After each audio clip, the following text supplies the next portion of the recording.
ہر بندہ اپنی ذاتی مفاد کی طرف لپکتا ہے، اخلاق حسنہ کی کوئی قدر و قیمت نہیں۔ اللہ جانے مستقبل کی پردے سے کیا ظہور میں آئے گا۔ یہ دنیا آخر ختم ہونے کو ہے۔ کسی کو تنگ نہ کرو، مسلمان کے خلاف تلوار نہ اٹھاؤ، معمولی سے اختلاف کی بنا پر بہت بڑے فتنے کا سامان فراہم نہ کرو۔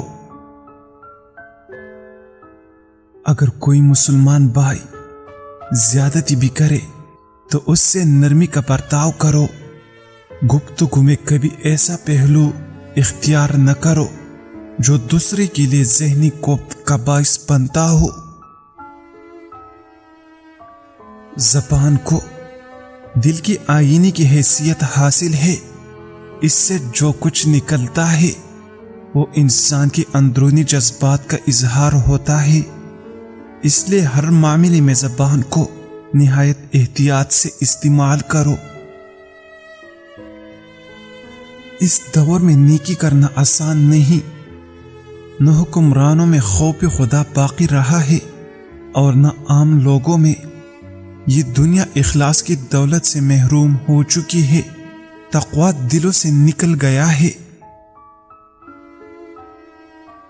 ذکر الہی سب سے بڑا عمل ہے۔